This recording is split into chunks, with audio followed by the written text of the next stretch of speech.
Welcome back to ನಮ್ಮದೊಂದು ಹೊಸ ವಿಡಿಯೋಕ್ಕೆ. ಈ ಒಂದು ವಿಡಿಯೋಗೆ ಅದ್ರ ಬಗ್ಗೆ ಇನ್ಫಾರ್ಮೇಷನ್ ಕೊಡಕತ್ತೀನಿ ಅಂದರೆ ತುಂಬ ವಿದ್ಯಾರ್ಥಿಗಳಿಗೆ ಒಂದು ಕನ್ಫ್ಯೂಷನ್ ಐತಿ. ಸೊ ಇವಾಗ ನಾವು ಸೆಕೆಂಡ್ ರೌಂಡಿಗೆ ಎಡಿಟಿಂಗ್ ಬಿಡ್ತಾರೆ. ಸೊ ಎಡಿಟಿಂಗ್ ಬಿಟ್ಟ ಮೇಲೆ ಒಂದು ಕಾಲೇಜಲ್ಲಿ ಹೊರಡ್ತೈತಿ.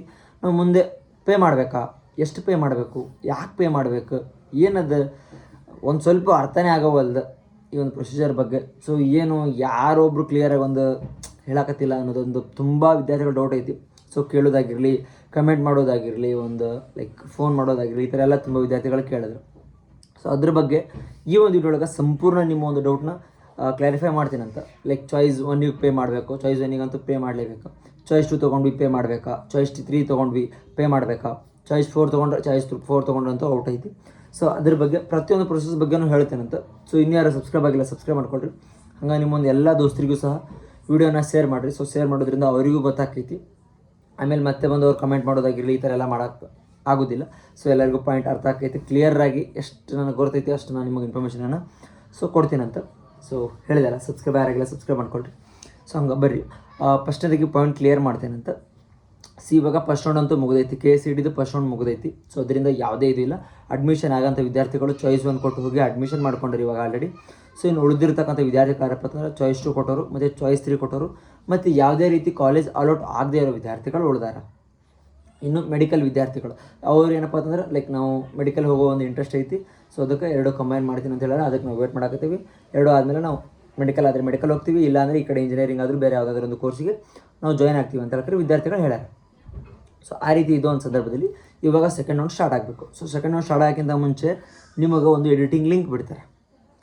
ಆ ಒಂದು ಎಡಿಟಿಂಗ್ ಲಿಂಕಲ್ಲಿ ನಿಮಗೆ ಎಕ್ಸೆಪ್ಟ್ ಫಾರ್ಮಸಿ ಆಗಿರಲಿ, ಮೆಡಿಕಲ್ ಕಾಲೇಜಸ್ ಆಗಿರಲಿ, ಆರ್ಕಿಟೆಕ್ಚರ್ ಕಾಲೇಜ್ ಆಗಿರಲಿ, ಇದಿಷ್ಟು ಬಿಟ್ಟು ಬೇರೆ ಯಾವುದೇ ರೀತಿ ಕಾಲೇಜುಗಳು ನಿಮಗೆ ಆ್ಯಡ್ ಮಾಡೋಕ್ಕೆ ಬರಲ್ಲ ಅಂತ ಹೇಳ್ಯಾರ. ಸೊ ಅಫ್ಕೋರ್ಸ್ ಬರಲ್ಲ, ಯಾಕಂದ್ರೆ ಅವ್ರಿಗೆ as per the rules add ಮಾಡೋಕ್ಕೆ ಬರಲ್ಲ ಅಂದ್ರೆ ಸೊ ಬರೋಂಗಿಲ್ಲ. ಸೊ ಇನ್ನು ಉಳಿದಂಥ ಕಾಲೇಜುಗಳಿಂದ ಅವರು ಆ್ಯಡ್ ಮಾಡ್ಕೋಬೋದು. ಇನ್ನು ಇವರು ಇವಾಗ ಮೊದಲೇ ನಾವು ಆ್ಯಡ್ ಮಾಡಿದ್ದೇವೆ ಕಾಲೇಜ್. ಸೊ ಅವ್ರು ನಾವೇನು ಮಾಡ್ಕೋಬೇಕು ಅಂದರೆ ಎಡಿಟ್ ಮಾಡ್ಕೋಬೋದು. ಎಡಿಟ್ ಅಂದರೆ ಇವಾಗ ಚಾಯ್ಸ್ 2 ಕೊಟ್ಟರು, ಚಾಯ್ಸ್ 3 ಕೊಟ್ಟರು ಏನಪ್ಪ ಅಂದರೆ ಕೆಳಗಿರೋ ಕಾಲೇಜನ್ನು ಮೇಲೆ ಕೊಡ್ಬೋದು, ಮೇಲಿರೋ ಕಾಲೇಜನ್ನು ಕೆಳಗೆ ಕೊಡ್ಬೋದು. ಅಂದರೆ ಇಂಟರ್ಚೇಂಜ್ ಮಾಡ್ಕೋಬೋದು. ಆರ್ಡರ್ ವೈಸ್ ಪ್ರಿಯಾರಿಟಿಯನ್ನು ನೀವು ಚೇಂಜ್ ಮಾಡ್ಕೋಬೋದು. ಸೊ ಚೇಂಜ್ ಮಾಡ್ಕೊಂಡು ನೀವು ಸೆಕೆಂಡ್ ರೌಂಡಿಗೆ ಏನು ಹೋಗ್ತೀರಿ, ಸೆಕೆಂಡ್ ರೌಂಡಿಗೆ ಹೋದ್ಮೇಲೆ ರಿಸಲ್ಟ್ ಬರ್ತೈತಿ. ಸೊ ರಿಸಲ್ಟ್ ಬಂದಾಗ ಕೆಲವೊಂದಿಷ್ಟು ವಿದ್ಯಾರ್ಥಿಗಳಿಗೆ ತಮಗೆ ಬೇಕಾದಂಥ ಕಾಲೇಜ್ ಅಲಾಟ್ ಆಗಿರ್ತೈತಿ. ಇನ್ನು ಕೆಲವೊಂದಿಷ್ಟು ವಿದ್ಯಾರ್ಥಿಗಳಿಗೆ ತಮಗೆ ಬೇಕಾದಂಥ ಕಾಲೇಜ್ ಅಲಾಟ್ ಆಗಿರೋದಿಲ್ಲ. ಐ ಮೀನ್ ಅವರು ಏನಪ್ಪ ಅಂತಂದರೆ ನಮಗಿನ್ನೂ ಇದು ಸ್ಯಾಟಿಸ್ಫೈ ಆಗಿಲ್ಲ, ನಾವು ಮುಂದಿನ ರೌಂಡಿಗೆ ಹೋಗ್ತೀವಿ ಅಂತ ವೇಟ್ ಮಾಡ್ತಿರ್ತಾರೆ. ಇನ್ನು ಕೆಲವೊಂದಿಷ್ಟು ವಿದ್ಯಾರ್ಥಿಗಳು ಸಿಕ್ಕಂಥ ಕಾಲೇಜೇ ಬೇಡ, ನಾನು ಡಿಲೀಟ್ ಮಾಡ್ತೀನಿ ಅನ್ನೋ ಒಂದು ಇದು ಪ್ಲ್ಯಾನಿಗೆ ಬಂದಿರ್ತಾರೆ. ಸೊ ಈ ರೀತಿ ಇರೋದ್ರಿಂದ ವಿದ್ಯಾರ್ಥಿಗಳಿಗೆ ಏನಪ್ಪ ಅಂತಂದ್ರೆ ಇವಾಗ ಸಿಕ್ಕಂಥ ಕಾಲೇಜ್ ನಿಮಗೆ ಬೇಕಾದಂಥ ಕಾಲೇಜೇ ನಿಮಗೆ ಸಿಕ್ಕಿತ್ತು. ಇವಾಗ ಯಾವುದೋ ಒಂದು ಕಾಲೇಜ್ ಅಲಾಟ್ ಒಂದು XYZ ಕಾಲೇಜ್ ನಿಮಗೆ ಅಲಾಟ್ ಆಗೈತಿ, ನಿಮ್ಗೆ ಅದೇ ಕಾಲೇಜೇ ಬೇಕಾಗಿತ್ತು, ಅದೇ ಸೀಟೇ ಬೇಕಾಗಿತ್ತು ಅಂದ್ರೆ ನೀವು ಹೋಗಿ ಅಡ್ಮಿಷನ್ ಮಾಡ್ಕೋಬೋದು. ಫೀಸ್ ಎಷ್ಟು ಇರ್ತೈತಿಪ್ಪ ಅಂತಂದ್ರೆ ಫೀಸ್ ಏನೋ ಒಂದು ಸ್ವಲ್ಪ ವಿದ್ಯಾರ್ಥಿಗಳಿಗೆ ತುಂಬ ಡೌಟ್ ಇತ್ತು. ನಿಮಗೆ ಅಲ್ಲಿ ಒಂದು ಕನ್ಫರ್ಮೇಷನ್ ಸ್ಲಿಪ್ಪಲ್ಲಿ ಎಷ್ಟು ತೋರಿಸ್ತಿಲ್ಲ, ಇವಾಗ ಅದು 10,000 ರೂಪಾಯಿ ತೋರಿಸ್ಲಿ ಅಥವಾ 1,30,000 20,000 ತೋರಿಸ್ಲಿ, ಅದು ಎಷ್ಟು ತೋರಿಸಿರ್ತೈತಿ ಅಷ್ಟು ನೀವು ಪೇ ಮಾಡಬೇಕು. ಪೇಯಬಲ್ ಅಮೌಂಟ್ ಅಂತ ಇರ್ತೈತಿ ಗೊತ್ತಿನ, ಪೇಯಬಲ್ ಅಮೌಂಟ್ ಎಷ್ಟು ಇರ್ತೈತಿ ಅಷ್ಟು ನೀವು ಬ್ಯಾಂಕಲ್ಲಿ ಪೇ ಮಾಡಿದ್ರಿ ಅಂದರೆ ನಿಮಗೊಂದು ಅಡ್ಮಿಷನ್ ಆರ್ಡರ್ ಬರ್ತೈತಿ. ಅಲ್ಲಿವರೆಗೂ ಬರೋದಿಲ್ಲ ಚಾಯ್ಸ್ 1 ಕೊಟ್ಟವ್ರಿಗೆ. ಸೊ ಅದು ಬಂದಮೇಲೆ ಅದನ್ನ ಡೌನ್ಲೋಡ್ ಮಾಡ್ಕೊಂಡ್ರೆ ನೀವು ಕಾಲೇಜಿಗೆ ಹೋಗಿ ಅದು ಎಷ್ಟು ಉಳಿದಿರ್ತೈತಿ ಅಮೌಂಟ್ ಅಷ್ಟು ನೀವು ಕೋರ್ಸ್ ಫೀಸ್ ಎಷ್ಟು ಇರ್ತೈತಿ ಅಷ್ಟು ನೀವು ಪೇ ಮಾಡಬೇಕು. ಇನ್ನು ಚಾಯ್ಸ್ 2 ಮತ್ತು ಚಾಯ್ಸ್ 3 ಕೊಟ್ಟವರು ಸೆಕೆಂಡ್ ರೌಂಡಲ್ಲಿ ಏನು ಮಾಡಬೇಕು ಅಂತಂದ್ರೆ ಇವಾಗ ಫಸ್ಟ್ ರೌಂಡಲ್ಲಿ ಚಾಯ್ಸ್ 2 ಕೊಟ್ಟು ಹೋಗಿರ್ತೀರಿ, ಸೆಕೆಂಡ್ ರೌಂಡಲ್ಲಿ ಒಂದು ಕಾಲೇಜ್ ಅಲಾಟ್ ಆಗಿರ್ತೈತಿ. ಆ ಒಂದು ಕಾಲೇಜ್ ಅಲಾಟ್ ಆದವರಿಗೆ ಇವಾಗ ನನಗೆ ಕಾಲೇಜ್ ಓಕೆ ಐತಿ, ನಾನು ಇದಕ್ಕಿಂತ ಬೆಸ್ಟ್ ಇರೋ ಕಾಲೇಜಿಗೆ ನಾನು ಹೋಗಿ ಮುಂದಿನ ರೌಂಡಿಗೆ ನಾನು ಹೋಗ್ತೀನಿ ಅಂದರೆ ಥರ್ಡ್ ರೌಂಡಿಗೆ ನಾನು ಹೋಗ್ತೀನಿ. ಸೊ ನಾನು ಎಷ್ಟು ಪೇ ಮಾಡಬೇಕು, ನಾನು ಪೇ ಮಾಡಬೇಕಾ ಮಾಡಬಾರ್ದ? ಚಾಯ್ಸ್ 2 ಕೊಡೋಂಥ ವಿದ್ಯಾರ್ಥಿಗಳು ಅಂದರೆ ಸಿಕ್ಕಂಥ ಕಾಲೇಜ್ನ ಹೋಲ್ಡೊಳಗೆ ಇಡ್ತೀನಿ ಅನ್ನೋಂಥ ವಿದ್ಯಾರ್ಥಿಗಳ ಸೆಕೆಂಡ್ ರೌಂಡಲ್ಲಿ ಆ ರೀತಿ ಹೋಲ್ಡೊಳಗೆ ಇಡತಂಥ ಹೋಲ್ಡೊಳಗೆ ಅಂತ ಒಂದು ಆಪ್ಷನೇ ಇಲ್ಲ ನಿಮಗೆ. ಯಾಕಂದರೆ ಸಿಕ್ಕಂಥ ಕಾಲೇಜಿಗೆ ಹೋಗಿ ನೀವು ಅಡ್ಮಿಷನ್ ಆಗಬೇಕು. ಆಪ್ಷನ್ಸ್ ಏನೇ ಇರ್ತಾವೆ, ನಿಮಗೆ ಚಾಯ್ಸ್ ಇರ್ತೈತಿ, ಚಾಯ್ಸ್ 2 ಇರ್ತೈತಿ. ಚಾಯ್ಸ್ 1 ಇದ್ದವರು ಕಂಪಲ್ಸರಿ ಅಡ್ಮಿಷನ್ ಮಾಡ್ಕೋಬೇಕು. ಇನ್ನು ಚಾಯ್ಸ್ 2 ಇರ್ತಕ್ಕಂಥ ವಿದ್ಯಾರ್ಥಿಗಳು ಅಲ್ಲಿ ಯಾವ ಕಾಲೇಜ್ ಅಲೌಟ್ ಆಗಿರ್ತೈತಿ ಆ ಒಂದು ಕಾಲೇಜಿಗೆ ವಿತ್ ಡಾಕ್ಯುಮೆಂಟ್ ತೊಗೊಂಡೋಗಿ ಪೇಮೆಂಟ್ ಮಾಡಬೇಕು. ಕಾಲೇಜಿಗೆ ಪೇಮೆಂಟ್ ಮಾಡಿ ನೀವು ನಿಮ್ಮ ಒಂದೇನು ಪೇಮೆಂಟ್ ಮಾಡಿದ ರಿಸಿಪ್ಟ್ ಇರ್ತೈತಿ. ಆಮೇಲೆ ನಿಮಗೆ ಅಡ್ಮಿಷನ್ ಆರ್ಡರ್ ಬರ್ತೈತಿ. ನಿಮಗೆ ಸಿಕ್ಕಂಥ ಕಾಲೇಜಿಗೆ ಹೋಗಿ ನೀವು ಅಡ್ಮಿಷನ್ ಮಾಡ್ಕೋಬೇಕು. ಫೀಸ್ ಎಲ್ಲ ಪೇ ಮಾಡಬೇಕು. ಫೀಸ್ ಎಲ್ಲ ಪೇ ಮಾಡಿ ನೀವು ಮುಂದಿನ ರೌಂಡಿಗೆ ಕೌನ್ಸಿಲಿಂಗ್ ಹೋಗಿ ವೇಟ್ ಮಾಡಬೇಕು. ಯಾಕೆ ಈ ಥರ ನಾವು ಇವಾಗ ಈ ಕಾಲೇಜಿಗೆ ಅಡ್ಮಿಷನ್ ಆಗಿದೆ ಅಂದರೆ ಮುಂದಿನ ರೌಂಡೊಳಗೆ ಹೆಂಗೆ ಪಾರ್ಟಿಸಿಪೇಟ್ ಮಾಡಕ್ಕೆ ಬರ್ತೈತಿ ಅಂತೇಳಿ ನಿಮ್ಮ ಡೌಟ್ ಇರ್ಬೋದು. ಎಸ್ ಮಾಡಕ್ಕೆ ಬರ್ತೈತಿ. ಹೆಂಗಪ್ಪ ಅಂತಂದ್ರೆ ಸೊ ನೀವು ಒಂದು ಕಾಲೇಜಿಗೆ ಅಲಾಟ್ ಆಗಿರ್ತೀರಿ.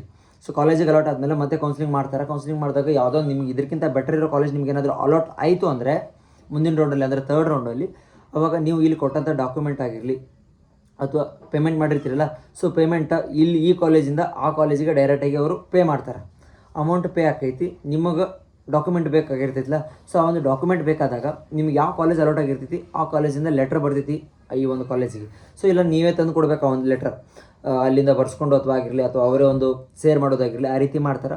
ಆ ರೀತಿ ಮಾಡಿದಾಗ ನೀವು ಅಲ್ಲಿಂದ ಒಂದು ಲೆಟ್ರ್ ಬಂದಾಗ ಆ ಒಂದು ಯಾವ ಥರ್ಡ್ ರೌಂಡಲ್ಲಿ ಯಾವ ಕಾಲೇಜ್ ಅಲಾಟ್ ಆಗಿರ್ತೈತಿ ಅವರು ಸೆಕೆಂಡ್ ರೌಂಡಲ್ಲಿ ಅಲಾಟ್ ಆಗಿರ್ತಕ್ಕಂಥ ಕಾಲೇಜಿಗೆ ಒಂದು ಲೆಟರ್ ಕಳಿಸ್ತಾರೆ.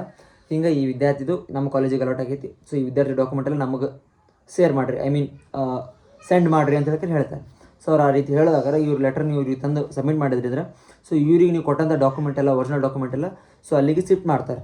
ಸೊ ಇಲ್ಲಿನ ಡಾಕ್ಯುಮೆಂಟ್ ಅಲ್ಲೇ ಇದು ಆಕೈತಿ. ಪೇಮೆಂಟ್ ಅಂತೂ ಅವ್ರ ಅಮೌಂಟ್ ಅಂತೂ ಅಲ್ಲಿಂದಲೇ ಡೈರೆಕ್ಟಾಗಿ ಅದು ಆನ್ಲೈನ್ ಥ್ರೂ ಆಗಿರ್ಬೋದು, ಆನ್ಲೈನ್ ಥ್ರೂನೇ ಪೇ ಮಾಡ್ತಾರೆ, ಅವರು ಟ್ರಾನ್ಸಾಕ್ಷನ್ ಮಾಡ್ಕೋತಾರೆ. ಅದೇನು ಪ್ರಾಬ್ಲಮ್ ಇಲ್ಲ.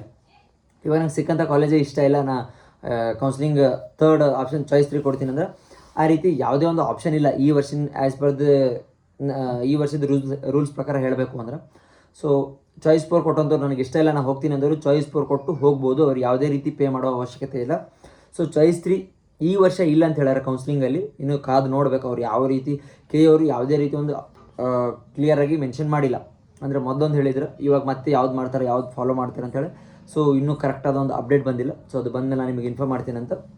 ಸೊ ಲಾಸ್ಟ್ ಇಯರೆಲ್ಲ ಹೆಂಗಾಗ್ತಿತ್ತು ಅಂದ್ರೆ, ಲಾಸ್ಟ್ ಇಯರ್ ಹೇಳ್ತೀನಿ. ಸೊ ಇವಾಗ ಸೆಕೆಂಡ್ ರೌಂಡಿಗೆ ಬಂದ್ರಿ ಅಂದರೆ ನಿಮಗೆ ಇಷ್ಟ ಆಗಿರ್ತಕ್ಕಂಥ ಕಾಲೇಜ್ ಸಿಕ್ತು ಅಂದ್ರೆ ನೀವು ಕಾಲೇಜಿಗೆ ಹೋಗಿ ಜಾಯ್ನ್ ಆಗುವಂಥ ಒಂದು ಸಾಧ್ಯತೆ ಇತ್ತು. ಮತ್ತು ಇನ್ನು ಚಾಯ್ಸ್ 2 ಕೊಟ್ಟು ನಾನು ಹೋಲ್ಡ್ ಮಾಡಿ ನೆಕ್ಸ್ಟ್ ರೌಂಡಿಗೆ ಹೋಗ್ತೀನಿ ಅನ್ನೋ ವಿದ್ಯಾರ್ಥಿಗಳಿದ್ರೆ ಅಂದ್ರೆ ಚಾಯ್ಸ್ 2 ಕೊಡ್ತಿದ್ರಿ ಅಂದ್ರೆ ಜಸ್ಟ್ ಅಲಾಟ್ ಆಗಿರ್ತಕ್ಕಂಥ ಕಾಲೇಜಿಗೆ ನೀವು ಪೇಮೆಂಟ್ ಮಾಡಬೇಕಾಗಿತ್ತು, ಜಸ್ಟ್ ಪೇಮೆಂಟ್, ಮತ್ತೇನು ಬೇರೆ ಏನಿಲ್ಲ. ಜಸ್ಟ್ ಚಾಯ್ಸ್ 2 ಕೊಟ್ಟರೆ ಪೇಮೆಂಟ್ ಮಾಡಬೇಕಾಗಿತ್ತು. ಚಾಯ್ಸ್ 2 ಕೊಟ್ಟು ಪೇಮೆಂಟ್ ಮಾಡಿದ್ರಿ ಅಂದ್ರೆ ನಿಮ್ಮ ಪೇಮೆಂಟ್ ಮಾಡಿದ್ದೀರ ಅಂತ ಒಂದು ಖಾತ್ರಿ ಇರ್ತಿತ್ತು. ಆಮೇಲೆ ನಿಮಗೆ ಥರ್ಡ್ ರೌಂಡಿಗೆ ಬೇರೆ ಯಾವುದೇ ಕಾಲೇಜ್ ಅಲಾಟ್ ಆಗಿದ್ರು ಆ ಕಾಲೇಜಿಗೆ ಅಮೌಂಟನ್ನು ಸೇರ್ ಮಾಡ್ತಿದ್ರು. ಸೊ ಇವಾಗ ನೀವು ಮಾಡ್ತಕ್ಕಂಥ ಫೀಸು KAಗೆ ಹೋಗ್ತೈತಿ, ನಾಟ್ ಕಾಲೇಜಿಗೆ ಹೋಗೋದಿಲ್ಲ, KAಗೆ ಹೋಗ್ತೈತಿ. ಸೊ KA ಅವರು ಅಲ್ಲಿಂದ ಅಲ್ಲಿಗೆ ಟ್ರಾನ್ಸ್ಫರ್ ಮಾಡ್ತಾರೆ. ಸೊ ಡೋಂಟ್ ಥಿಂಕ್ ದ್ಯಾಟ್ ನಮ್ಮ ಪೇ ಮಾಡಿರ್ತಕ್ಕಂಥ ಅಮೌಂಟು ಕಾಲೇಜಿಗೆ ಹೋಗ್ತೈತಿ, ಹಂಗೆ ಕಾಲೇಜಿಗೆ ಹೋಗೋದಿಲ್ಲ, KA ಅವ್ರಿಗೆ ಹೋಗ್ತೈತಿ ಆ ಅಮೌಂಟು, ಪ್ರತಿಯೊಂದು ಅಮೌಂಟು. ಸೊ KA ಅವ್ರಿಗೆ ಹೋದ್ಮೇಲೆ KA ಅವರು ಅಲ್ಲಿಂದ ಯಾವ ಕಾಲೇಜಿಗೆ ಅವ್ರು ಅಡ್ಮಿಷನ್ ಮಾಡ್ಕೋತಾರೆ ಆ ಕಾಲೇಜಿಗೆ ಅಮೌಂಟನ್ನು ಟ್ರಾನ್ಸ್ಫರ್ ಮಾಡ್ತಾರೆ, ಅದರಲ್ಲಿ ಬೇರೆ ಮಾತಿಲ್ಲ. ಸೊ ಲಾಸ್ಟ್ ಇಯರ್ ಪ್ರಕಾರ ಹೇಳ್ಬೇಕಂದ್ರೆ ಸೆಕೆಂಡ್ ರೌಂಡವ್ರಿಗೆ ಜಸ್ಟ್ ಪೇಮೆಂಟ್ ಮಾಡೋದಿತ್ತು, ಯಾವುದೇ ರೀತಿ ಅಡ್ಮಿಷನ್ ಮಾಡಿರೋದಿಲ್ಲ, ಮಾಡಬೇಕಂತ ಇರಲಿಲ್ಲ. ಅಂದರೆ ಚಾಯ್ಸ್ 2 ಕೊಟ್ಟವ್ರಿಗೆ. ಚಾಯ್ಸ್ 3 ಕೊಟ್ಟವರು ಯಾವುದೇ ರೀತಿ ಪೇಮೆಂಟ್ ಇರಲಿಲ್ಲ. ಬಟ್ ಈ ವರ್ಷ ಚಾಯ್ಸ್ 3 ಆಪ್ಷನ್ನೇ ತೆಗೆದುಬಿಟ್ಟಾರೆ. ಚಾಯ್ಸ್ 3ನೇ ಇರೋದಿಲ್ಲ ಸೆಕೆಂಡ್ ರೌಂಡಲ್ಲಿ. ಮತ್ತಿನ್ನು ಚಾಯ್ಸ್ 4 ಅಂತೂ ಇದ್ದೇ ಇರ್ತೈತಿ. ಹೋದ್ರೆ ಕಾಲೇಜಿಗೆ ಹೋಗು, ಇಲ್ಲಾಂದರೆ ಹೊರಗೆ ಬಾ, ಇವೆರಡೇ ಆಪ್ಷನ್ ಇಟ್ಟಾರೆ ಈ ಸಲ. ಸೊ ಈ ರೀತಿಯಾಗಿ ಒಂದು ಹೊಸ ಒಂದು ಬದಲಾವಣೆ ತಂದಾರೆ. ಸೊ ಇದ್ರಾಗ ಏನಾದ್ರು ಕನ್ಫ್ಯೂಷನ್ ಇಲ್ಲ ಅನ್ಕೋತೀನಿ. ಸೊ ಇಪ್ಪೇನಾದ್ರೂ ಕನ್ಫ್ಯೂಷನ್ ಇದ್ದರೆ ಮತ್ತೊಂದು ಸಲ ವೀಡಿಯೋನ ನೋಡಿರಿ. ಸೊ ಅಗೇನ್ ನಿಮ್ಗೆ ಏನಾದರೂ ಗೊತ್ತಾಗಲಿಲ್ಲ ಅಂದರೆ ಕಮೆಂಟ್ ಮಾಡಿರಿ, ನಾನು ನಿಮಗೆ ಮತ್ತೆ ಅದ್ರ ಬಗ್ಗೆ ಒಂದು ಸಂಪೂರ್ಣ ಡೀಟೇಲ್ಸನ್ನು ಕೊಡ್ತೀನಿ ಅಂತ. ಸೊ ಇದೇ ರೀತಿ ಹೊಸ ಅಪ್ಡೇಟ್ಗಾಗಿ KCTದು ಏನೇ ಡೌಟ್ ಇದ್ದರೂ ನೀವು ಕೇಳಬಹುದು. ನಾನು ನಿಮಗೆ ಆದಷ್ಟು ನನಗೆ ಎಷ್ಟು ಗೊತ್ತೈತೆ ಅಷ್ಟು ಇನ್ಫಾರ್ಮೇಷನ್ ನಿಮ್ಗೆ ಶೇರ್ ಮಾಡೋಕ್ಕೆ ಪ್ರಯತ್ನ ಮಾಡ್ತೀನಿ ಅಂತ. ಸೊ ಇದಾಗಿತ್ತು ಇವತ್ತಿನ ಮತ್ತೆ ನೆಕ್ಸ್ಟ್ ವಿಡಿಯೋಲಿ ಒಳಗೆ ಸಿಗ್ತೀನಿ ಅಂತ. ಇನ್ನೂ ಸಬ್ಸ್ಕ್ರೈಬ್ ಆಗಿಲ್ಲ ಸಬ್ಸ್ಕ್ರೈಬ್ ಮಾಡಿಕೊಡ್ರಿ, ಹಂಗೆ ನಿಮ್ಮ ದೋಸ್ತರಿಗೆ ಶೇರ್ ಮಾಡೋದು ಮರೆಯೋಕೆ ಹೋಗ್ಬೇಡ್ರಿ, ಯಾಕಂದರೆ ತುಂಬ ಇಂಪಾರ್ಟೆಂಟ್ ಇನ್ಫಾರ್ಮೇಷನ್ ಸಿಗ್ತೈತಿ ಈ ಚಾನಲಲ್ಲಿ. ಸೊ ಇನ್ನೂ ಯಾರು ಚಾನಲಿಗೆ ಸಬ್ಸ್ಕ್ರೈಬ್ ಆಗಿಲ್ಲ ಸಬ್ಸ್ಕ್ರೈಬ್ ಮಾಡ್ಕೊಳ್ರಿ. ನಿಮ್ಗೇನಾದರೂ ಕಮೆಂಟ್ ಇದ್ರೆ, ನೀವು ಡೌಟ್ ಇದ್ರೆ ಕಮೆಂಟ್ ಮಾಡಿರಿ. ಕಮೆಂಟ್ ಮಾಡೋಕ್ಕೆ ಹೆಸ್ಟಾಟ್ ಆಗ್ತೈತಿ ಅನ್ನೋ ವಿದ್ಯಾರ್ಥಿಗಳಿದ್ರೆ ಜಸ್ಟ್ ಡಿಸ್ಕ್ರಿಪ್ಷನಲ್ಲಿ ನಾನು ಒಂದು Instagram ID ಕೊಟ್ಟಿರ್ತೀನಿ ಅಂತ, ಅದಕ್ಕೆ ಫಾಲೋ ಆಗಿ ಜಸ್ಟ್ ನಿಮ್ಮ ಡೌಟ್ನ ಜಸ್ಟ್ ಟೈಪ್ ಮಾಡಿರಿ, ಕ್ಲಾರಿಫೈ ಮಾಡ್ತೀನಿ ಅಂತ. ಇನ್ನೂ ಯಾರು ಗೊತ್ತಾಯ್ತಲ್ಲ. ಓಕೆ, ಈ ಒಂದು ವಿಡಿಯೋ ಇಲ್ಲಿಗೆ ಮುಗಿಸ್ತೀನಿ. ಡೌಟ್ ತೊಗೊಂಡು ನೀವು ಬರ್ರಿ, ಸೊಲ್ಯೂಷನ್ ತೊಗೊಂಡು ನಾ ಬರ್ತೀನಿ ಅಂತೇಳಿ. ಓಕೆ, ಬಾಯ್.